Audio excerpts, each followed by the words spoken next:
अस्सलाम वालेकुम। आज हम 2021 का टॉम 101 का पेपर डिस्कस करेंगे, जिसके आज हम शॉर्ट क्वेश्चन को देखेंगे। ये हमारे पास पेपर अवेलेबल है 2021 का, जिसके शॉर्ट क्वेश्चन में सबसे पहले हमारे पास पूछा गया what is spreadsheet programme. Spreadsheet programme basically क्या है कि आपके पास एक ऐसा प्रोग्राम है जिसमें आप अपना डाटा डिस्प्ले कर सकते हैं, उसको किसी रो और कॉलम की फॉर्म में अरेंज कर सकते हैं। बेसिकली हम क्या कि एमएस एक्सेल को स्प्रेडशीट प्रोग्राम समझ रहे होते हैं, लेकिन बेसिकली क्या है कि स्प्रेडशीट प्रोग्राम यूज किस में हो रहा होता है, माइक्रोसॉफ्ट एक्सेल में हो रहा होता है। माइक्रोसॉफ्ट एक्सेल के पास और भी डिफरेंट ऑप्शन अवेलेबल होते हैं, जिसमें हमारे पास डिफरेंट टेम्पलेट अवेलेबल होते हैं। जिस तरह हमारे पास डिफरेंट टेम्पलेट उसके अंदर माइक्रोसॉफ्ट पावर पॉइंट के अंदर अवेलेबल होते हैं, या हमारे पास अगर हम वर्ड को ओपन करें तो स्टार्टिंग में हमारे पास डिफरेंट टेम्पलेट आते हैं। इसी तरह हमारे पास ब्लैंक आता है। तो उसमें क्या किया, हमारे पास जो रो एंड कॉलम का कम्बिनेशन, हमारे पास एक सॉफ्टवेयर होता है जिसको हम क्या बोल रहे होते हैं, स्प्रेडशीट प्रोग्राम, जो कि हमारे पास मोस्टली किसमें, माइक्रोसॉफ्ट एक्सेल में यूज हो रहा होता है। अब ये माइक्रोसॉफ्ट एक्सेल के अलावा भी डिफरेंट हमारे पास सॉफ्टवेयर की एक लिस्ट अवेलेबल है, जिसके अंदर क्या है कि स्प्रेडशीट प्रोग्राम यूज हो रहा होता है। जिसमें हमारे पास क्या है कि गूगल शीट है, आईफोन नंबर है। ये बेसिकली क्या है कि iOS जो हमारे पास एप्पल के डिवाइसेस हैं उनके अंदर माइक्रोसॉफ्ट एक्सेल की जगह क्या है कि आई वर्क नंबर यूज हो रहा होता है। इसी तरह हमारे पास डिफरेंट लाइब्रेरी ऑफिस है, लोटस है, ये डिफरेंट हमारे पास सॉफ्टवेयर अवेलेबल हैं, जिसके अंदर हमारे पास क्या है कि स्प्रेडशीट प्रोग्राम यूज हो रहा होता है। बेसिकली जो क्वेश्चन है वो हमारे पास सिंपल पूछा गया कि हमारे पास स्प्रेडशीट प्रोग्राम है क्या। वो हमारे पास ऐसा एक प्रोग्राम जो कि हमारा डाटा को कैप्चर कर सकता है, डिस्प्ले कर सकता है, उसको मैनिपुलेट डाटा अरेंज के, जो आपका मैनिपुलेट डाटा उसको अरेंज कर सकते हैं रो एंड कॉलम के अंदर। अब हम इसको जर्नल देखने के लिए हम एक दफ़ा माइक्रोसॉफ्ट एक्सेल को ओपन करते हैं। जब हमने माइक्रोसॉफ्ट एक्सेल को ओपन किया, सॉरी आपके साथ स्क्रीन शेयर नहीं हो रही, हमने क्या किया, सिंपल माइक्रोसॉफ्ट एक्सेल को ओपन करने के लिए हमने क्या किया, स्क्रीन को शेयर किया। अच्छा, तो ये हमारे पास सिंपल क्या है कि हमने सर्च किया माइक्रोसॉफ्ट एक्सेल। माइक्रोसॉफ्ट एक्सेल की हमारे पास स्क्रीन ओपन हुई है। तो हमारे पास क्या है कि सिंपल एक ब्लैंक है, ब्लैंक वर्कबुक, और बाकी हमारे पास डिफरेंट टेम्पलेट अवेलेबल हैं। जिस तरह आपके पास अगर आप वर्ड या पावर पॉइंट ओपन करें तो उसमें आपके पास सबसे पहले ब्लैंक डॉक्यूमेंट आ रहा होता है, या ब्लैंक पावर पॉइंट स्लाइड्स आ रहा होता है, और डिफरेंट टेम्पलेट्स आ रहे होते हैं। इसी तरह इसमें क्या है कि आपके पास डिफरेंट टेम्पलेट्स अवेलेबल हैं। हम वर्कबुक को ओपन किया है। अब वर्कबुक बेसिकली हमारे पास है क्या, वर्कबुक हमारे पास कम्बिनेशन है वर्कशीट का। अब इस तरह हम क्या है कि इसके अंदर वर्कशीट ऐड कर सकते हैं। ये फर्स्ट वर्कशीट है, इसमें हम कुछ भी लिखते हैं।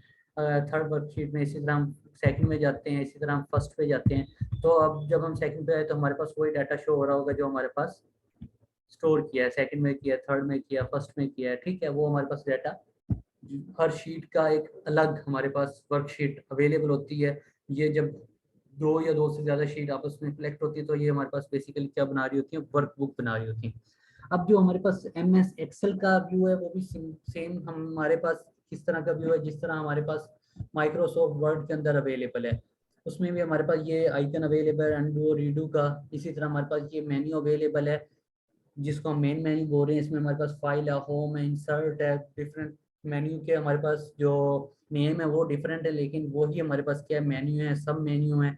अब होम में हमारे पास क्या फाउंट है, जिस तरह हमारे पास फाउंट वर्ड में है। अलाइनमेंट है, जिसमें हम अपने टेक्स्ट की अलाइनमेंट सेट कर रहे होते हैं। नंबर्स हैं, ये हमारे पास डिफरेंट ऑप्शन अवेलेबल हैं। इसी तरह इंसर्ट में हम अगर देखें तो इंसर्ट के अंदर हमारे पास क्या है कि डिफरेंट हम चीज़ें इंसर्ट कर सकते हैं। टेबल, जिस तरह हम माइक्रोसॉफ्ट वर्ड में टेबल इंसर्ट कर सकते हैं। इसी तरह हमारे पास क्या डिफरेंट चार्ट्स अवेलेबल हैं, और हमारे पास क्या है कि फिल्टर्स अवेलेबल हैं, लिंक्स अवेलेबल हैं। ये हमारे पास तमाम तर चीज़ें किसके अंदर अवेलेबल हैं, इंसर्ट के अंदर। ये हमारे पास सिंपल क्या है कि हमारे पास माइक्रोसॉफ्ट एक्सेल का एक सॉफ्टवेयर है। इसमें हमने जो भी फार्मूला लिखना है वो हम यहाँ पे लिखेंगे, ठीक है। रो नंबर, कॉलम नंबर, जो भी हमने लिखना है वो हम फार्मूला अपना यहाँ पे लिख रहे होंगे। ये हमारे पास सिंपल क्या है कि माइक्रोसॉफ्ट एक्सेल है, और ये हमारे पास माइक्रोसॉफ्ट एक्सेल के अंदर हमारे पास क्या है कि स्प्रेडशीट अवेलेबल्स हैं। स्प्रेडशीट का जो कम्बिनेशन है वो हमारे पास क्या होता है, वर्कबुक होता है। इसके बाद हम दोबारा अपने डॉक्यूमेंट्स की तरफ मूव करते हैं। अब डॉक्यूमेंट्स की तरफ आए हैं तो हमारा पहले क्वेश्चन के बाद जो दूसरा क्वेश्चन है वो हमारे पास क्या है, डिफरेंट बिटवीन एक्सपेंशन बस और सिस्टम बस। सिस्टम बस बेसिकली क्या है कि वो एक सिंगल बस है जो क्या काम कर रहा होता है कि आपके पास डाटा बस, एड्रेस बस और कंट्रोल बस का जो कम्बिनेशन है वो हमारे पास बेसिकली क्या है कि सिस्टम बस है। डाटा बस हमारे पास क्या काम कर रही होती है कि हमारे डाटा को मूव करने के लिए एक कंपोनेंट से दूसरे कंपोनेंट के अंदर डाटा को मूव करने के लिए हमारे पास क्या है कि डाटा बस यूज होती है। इस तरह एड्रेस बस है कि वो एड्रेस कैरी कर रही होती है कि आपने ये डाटा जो सेंड करना है ये किस पोजीशन पे सेंड करना है, वो हमारे पास क्या है कि एड्रेस बस होता है। कंट्रोल बस हमारे पास क्या है कि कमांड की सिग्नल हमारे पास ऑपरेशन के सिग्नल डिटरमाइन कर रहा होता है। मिसाल के तौर पे अगर हमने यहाँ पे मिनिमाइज करना है या यहाँ पे हमने इसको शट डाउन करना है या इसको क्लोज करना है तो हम इस पर क्लिक करेंगे तो वो क्या कि क्लोज हो जाएगा। तो ये जो सिग्नल है ये किसके थ्रू पास हो रहा होता है, हमारे पास कंट्रोल बस के। सिस्टम बस बेसिकली क्या is a single computer bus that connect the major component of the computer, जो कि मेजर कंपोनेंट ऑफ कंप्यूटर उनको क्या है कि आपस में कनेक्ट करने के लिए हमारे पास क्या यूज हो रही होती है, सिस्टम बस यूज हो रही होती है। स्पेशल बस हमारे पास क्या है कि ये हमारे पास क्या है कि सीपीयू को कनेक्ट कर रही होती है डिफरेंट डिवाइसेस के साथ। जिस तरह हमारे पास क्या है आईओ डिवाइसेस हैं बेसिकली उनको कनेक्ट कर रही होती है सीपीयू के साथ। ये हमारा कौन सी बस होती है, पेंशन बस होती है। और these buses are place on the motherboard, ये मदरबोर्ड के ऊपर ही अवेलेबल होती है। मदरबोर्ड में हमने देखा था कि हमारे पास डिफरेंट स्लॉट्स अवेलेबल होती हैं, जिसमें हमारे पास रैम की स्लॉट्स अवेलेबल है, इसी तरह एक्सपेंशन स्लॉट अवेलेबल है जो कि ये क्या है एक्सपेंशन बस को कनेक्ट करने के लिए यूज हो रही होती है। इसके बाद नेक्स्ट क्वेश्चन हमारे पास है वहां पे what is S RAM. S RAM mean static RAM. Static RAM हमारे पास क्या है कि वेरी शॉर्ट मेमोरी है जो कि हमारे पास क्या है कि रैंडम एक्सेस मेमोरी है और ये टेम्परेरी मेमोरी है क्योंकि ये रैम की टाइप है। रैम हमारे पास टेम्परेरी मेमोरी है जो कि डिपेंड कर रही होती है वोल्टेज पे। जब तक उसको वोल्टेज मिलते रहेंगे उसके अंदर डाटा स्टोर रहेगा, जब उसको वोल्टेज मिलना बंद हो जाएंगे उसके अंदर जितना भी डाटा है वो रिमूव हो जाएगा। ये पावर तो बहुत लेस लेती है लेकिन कंटिन्यू पावर ले रही होती है कि जब तक इसमें पावर रहेगी तो इसको क्या है कि वोल्टेज मिलते रहेंगे और इसके अंदर डाटा स्टोर रहेगा। और ये हमने रैम की दो टाइप्स क्लास में डिस्कस की थी, एक एस रैम है और एक डी रैम है। एस रैम हमारे पास क्या क्या स्टैटिक रैंडम एक्सेस मेमोरी है और डी रैम हमारे पास क्या क्या डायनेमिक रैंडम एक्सेस मेमोरी है। अब जो एस रैम है ये हमारे पास काफी ज्यादा फास्ट है किसकी निस्बत, डी रैम की निस्बत, लेकिन ये क्या है कि साइज में बहुत ज्यादा स्मॉल है। एस रैम डी रैम की निस्बत साइज में बहुत ज्यादा स्मॉल है। डी रैम का जो साइज है वो क्या है कि आपके पास जीबी के अंदर होता है और जो एस रैम का साइज है वो आपके पास 1 MB से लेके 16 MB पर MB तक अवेलेबल। लेकिन क्या है कि जो एस रैम है वो काफी ज्यादा एक्सपेंसिव है किसकी निस्बत, डी रैम की निस्बत। इसके बाद हमारे पास पोर्ट अवेलेबल है, सीरियल पोर्ट। हमारे पास दो तरह की पोर्ट्स होती हैं ज्यादातर, सीरियल पोर्ट और पैरेलल पोर्ट। सीरियल पोर्ट में क्या है कि आपके पास ये आपके कंप्यूटर के साथ किसी भी चीज को कनेक्ट करने के लिए यूज हो रहे होते हैं जिसके थ्रू आप क्या क्या डाटा कंप्यूटर के अंदर सेंड कर सकते हैं, कोई भी कमांड सेंड कर सकते हैं। अब क्या क्या सॉकेट है that connect the serial interface जो कि आपको क्या क्या सीरियल इंटरफेस प्रोवाइड कर रहा है, सीरियल इंटरफेस के थ्रू आपको क्या क्या कनेक्ट कर रहा है। इसमें क्या है कि एक टाइम में सिर्फ एक लाइन ऑफ डाटा ट्रेवल कर सकता है, यानी क्या है कि single stream of data at a time, के एक टाइम में एक स्ट्रीम डाटा की ट्रेवल करेगी। जबकि पैरेलल में क्या होता है कि एक टाइम में मल्टीपल लाइंस आपकी मूव कर रही होती हैं। तो जो सीरियल की स्पीड है वो पैरेलल की निस्बत काफ़ी ज़्यादा स्लो होती है।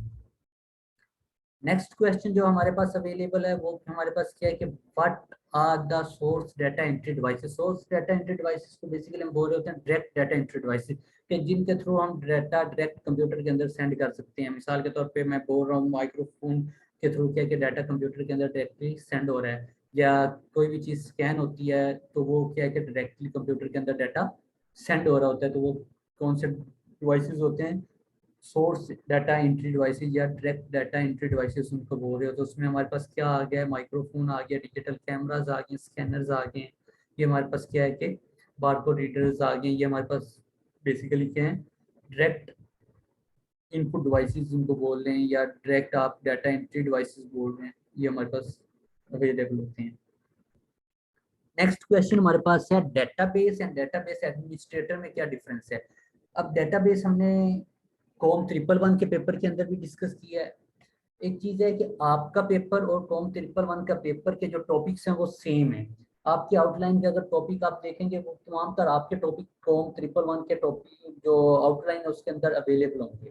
तो अगर मैं सजेस्ट करूंगा कि कोम 101 वाले जो स्टूडेंट हैं वो कोम 111 के पेपर को भी लाजमी देखें, क्योंकि उसमें से पॉसिबिलिटी होती है कि वो टॉपिक्स के रिलेटेड कोई ना कोई क्वेश्चन आपके अंदर आपके पेपर के अंदर मौजूद होता है।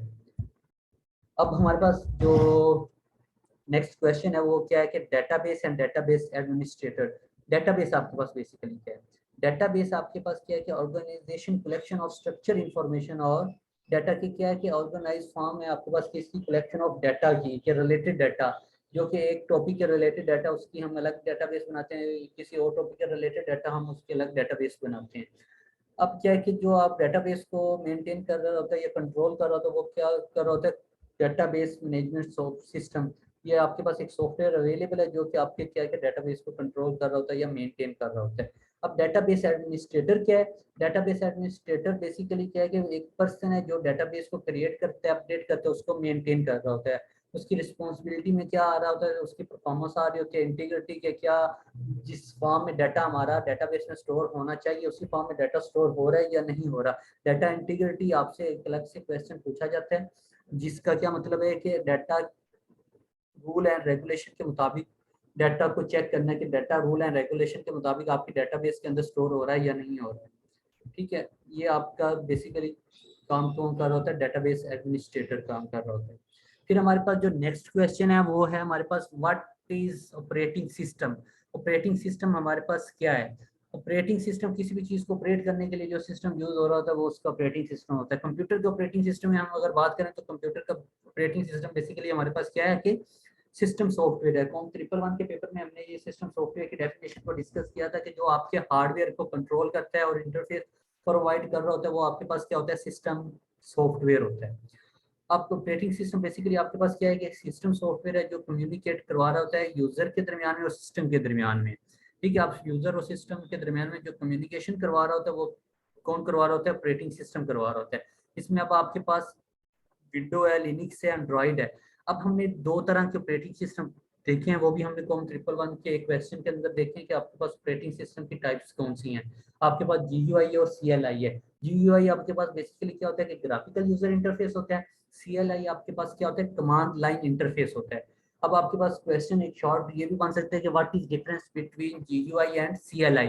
GUI आपके पास ग्राफिकल यूजर इंटरफेस है और CLI बेसिकली आपके पास क्या है?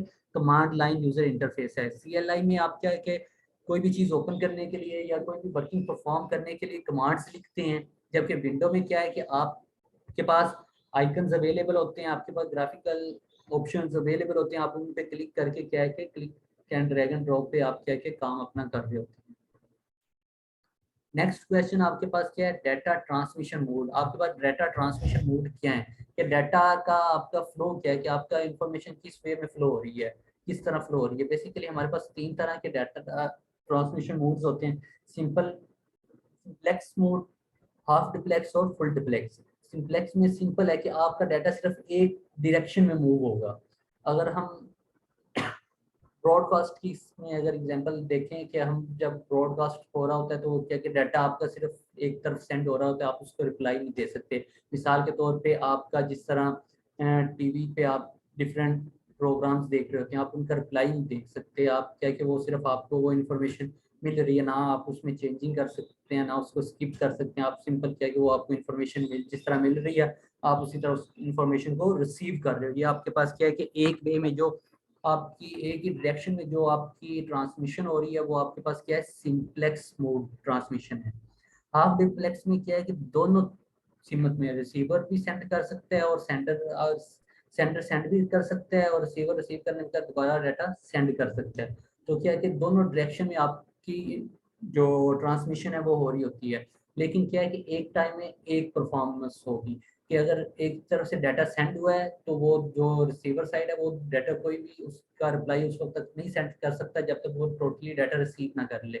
इसकी एग्जांपल सिंपल, आपके पास वॉकी टॉकी है, आपके पास पुलिस के पास वॉकी टॉकी अवेलेबल होते हैं, वो मैसेज पूरा सुनते हैं, उसके बाद ओवर करते हैं, ओवर करने के बाद फिर अपना मैसेज फॉरवर्ड करते हैं। फिर आपके पास जो नेक्स्ट आ जाता है वो आपके पास आ जाता है full diplex mode. Full diplex में क्या है कि दोनों साइड पे आप एक ही टाइम पे डाटा रिसीव भी कर रहे हो, डाटा सेंड भी कर रहे हो। इसकी सिंपल एग्जांपल, आपके पास टेलीफोन है, आप जो है सुन भी रहे होते मैसेज और मैसेज सेंड भी कर रहे होते हो। इसके अलावा आपके पास जो नेक्स्ट क्वेश्चन है वो है what is modulation. Modulation basically आपके पास क्या है? मॉड्यूलेशन आपके पास मोडेम के अंदर यूज हो रहा है। मोडेम आपका क्या कर रहा होता है, आपके कंप्यूटर को या आपके डिफरेंट नेटवर्क डिवाइसेस को किसके साथ कनेक्ट कर रहा होता है? इंटरनेट के साथ कनेक्ट कर रहा होता है। राउटर को, स्विच को आप मोडेम के थ्रू इंटरनेट के साथ कनेक्ट कर रहे होते हैं। अब मोडेम बेसिकली क्या कर रहे होते हैं, आपके एनालॉग सिग्नल जो आपके आ रहे होते हैं केबल्स के थ्रू सिग्नल्स आ रहे हैं उसको डिजिटल में कन्वर्ट करता है और डिजिटल को एनालॉग में। क्योंकि आपका कंप्यूटर है, कंप्यूटर जो है उसने ओनली क्या है कि डिजिटल फॉर्म को अंडरस्टैंड करना है। तो क्या है कि आपके कंप्यूटर की अंडरस्टैंडिंग के लिए क्या है कि वो जो सिग्नल्स आएंगे उनको डिजिटल में कन्वर्ट करेगा, और फिर जो अब आपने डाटा सेंड करना होगा तो आपके डाटा को वो क्या है कि एनालॉग में कन्वर्ट करेगा या आपके रेडियो वेव्स में कन्वर्ट करेगा और सेंड करेगा। तो इसको हम मॉड्यूलेशन या डीमॉड्यूलेशन बोल रहे होते हैं। मॉड्यूलेशन में क्या होता है कि आपका डिजिटल डाटा कन्वर्ट हो रहा होता है एनालॉग में, कि आपका कंप्यूटर का जो डाटा है वो कन्वर्ट होता है किसमें, रेडियो वेव्स में या एनालॉग सिग्नल में, और वो क्या है कि ट्रेवल कर रहा होता है इलेक्ट्रॉनिक वे में, वो क्या है कि ट्रेवल करता है सिग्नल्स की फॉर्म में। जबकि डीमॉड्यूलेशन में क्या है कि आपका एनालॉग फॉर्म का डाटा क्या है डिजिटल में कन्वर्ट हो जाता है। फिर आपके पास जो नेक्स्ट क्वेश्चन है वो क्या है कि what do you mean by the design template in the MS power point. MS power point में आपके पास टेम्पलेट क्या है? टेम्पलेट्स बेसिकली क्या है? पैटर्न्स हमारे पास या प्रिंट ऑफ स्लाइड्स अवेलेबल हैं या ग्रुप ऑफ स्लाइड्स अवेलेबल हैं, कि आपके पास डिफरेंट टेम्पलेट्स अवेलेबल होते हैं जिसमें क्या है कि आपके पास डिफरेंट शेप्स बनी होती हैं, डिफरेंट बैकग्राउंड कलर बना होता है, डिफरेंट टेक्स्ट का कलर होता है। आप उसी के मुताबिक क्या कि डाटा अपने उसी के मुताबिक स्लाइड्स को इजीली बना सकते हो। वो उसमें आपका लेआउट आ गया, कलर आ गया, फॉन्ट्स आ गया, इफेक्ट्स आ गए, बैकग्राउंड स्टाइल्स आ गया, इवन द कंटेंट के बाद दफा कंटेंट भी लिखा लिखा है उसके अंदर आ रहा होता है। जिस तरह आप सीवी के लिए आप एमएस वर्ड में क्या करते हो कि कोई भी टेम्पलेट ऐड करते हो तो उसमें क्या है कि सीवी का पूरा डाटा लिखा हुआ होता है, आप उसको मॉडिफाई कर लेते हैं। माइक्रोसॉफ्ट पावर पॉइंट में अगर हम देखें,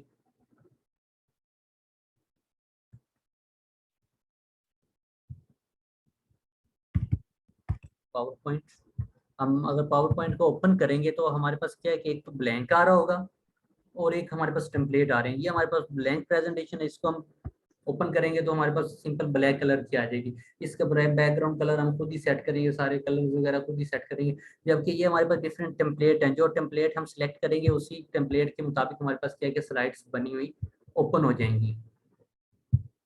ठीक है, तो ये हमारे पास क्या है कि सिंपल उसी वे में स्लाइड्स हमारे पास ओपन हो रही हैं। अब हम न्यू स्लाइड्स भी करेंगे तो वो उसी टेम्पलेट के मुताबिक हमारे पास स्लाइड्स ओपन होंगी। ये हमारे पास क्या है, सिंपल टेम्पलेट्स हैं। ये हमारा 2021 का फॉर्म 101 के पेपर के शॉर्ट क्वेश्चन थे। नेक्स्ट इंशाल्लाह हम 2020 के और 2019 के शॉर्ट क्वेश्चन देखेंगे, फिर हम इंशाल्लाह लॉन्ग क्वेश्चन की तरफ मूव करेंगे, उनके लॉन्ग क्वेश्चन को डिस्कस करेंगे। इसमें जो हमारे पास लॉन्ग क्वेश्चन वैसे डिस्कस किए हुए हैं वो बेसिकली क्या है, हमारे पास फार्मूला क्या है कि जो हमने अभी एक्सेल में देखा था कि हम एक्सेल में फार्मूला किस तरह लिखते हैं। एग्जाम्पल उन्होंने फार्मूला की दी है, फार्मूला जिस तरह हम ग्रेडिंग करते हैं, ग्रेडिंग में हम ये फार्मूला यूज कर रहे होते हैं। अगर आपके जीपीए जिस तरह आप कैलकुलेट करते हो, अगर आपके नंबर 50 से 60 के दरमियान में है तो आपका डी ग्रेड है। अगर आपके 60 से 65 65 के दरमियान में है तो आपका सी ग्रेड है। 65 से 70 के दरमियान में है तो आपका सी प्लस है। इसी तरह 70 से आपका उसके 75 तक है तो आपका बी माइनस है। 75 से 80 तक है तो बी प्लस है। इस तरह 80 से 85 तक है तो आपका ए प्लस है। ये डिफरेंट आप इस पे क्या है कि इफ एल्स की कंडीशंस लगा रहे होते हैं। नेटवर्क टिपोलॉजीज क्या है कि ये आपके नेटवर्क को कनेक्ट करने के डिफरेंट वे हैं। इसमें आपके पास बस टोपोलॉजी है, उसके अलावा आपके पास रिंग टोपोलॉजी है, मच टोपोलॉजी है, ट्री टोपोलॉजी है। ठीक है, ये हमारे पास डिफरेंट टोपोलॉजीज अवेलेबल हैं, डिफरेंट वे हैं जिसमें हम नेटवर्किंग कर सकते हैं। फिर आपके पास क्या है कि आर्किटेक्चर ऑफ स्टोरेज डिवाइसेस के, स्टोरेज डिवाइसेस का आपके पास आर्किटेक्चर क्या है। बेसिकली हमने ये क्लास में डिस्कस किया था कि आपके पास दो तरह के स्टोरेज डिवाइसेस होते हैं। एक को आपके पास डिस्क बेस होते हैं कि आपका डिस्क पे डाटा स्टोर हो रहा था, एक आपके पास चिप बेस होते हैं। जिस तरह आपके पास रैम है, रोम है, या आपके पास एसएसडी है, वो बेसिकली क्या है कि चिप बेस है। हार्ड डिस्क है, फ्लॉपी डिस्क है, वो आपके पास क्या है कि डिस्क बेस स्टोर डिवाइसेस हैं, इनको हम डिटेल में देखेंगे इंशाल्लाह नेक्स्ट वीडियो में। तो अब अगर कोई क्वेश्चन हो तो आप कमेंट में क्वेश्चन पूछ सकते हैं। इसके अलावा अगर आप कोई क्यूरी है तो कमेंट में आप क्यूरी कर सकते हैं, या नेक्स्ट अगर आपने कॉम 111 के अगर आपको पेपर के सोल्यूशन चाहिए तो उसका भी इंशाल्लाह लिंक आपको डिस्क्रिप्शन में अवेलेबल होगा। तो मैं रिकमेंड करूँगा तो तमाम बच्चे कॉम 111 के पेपर को भी लाजमी देखें। इंशाल्लाह मिलते हैं। अल्लाह हाफिज़।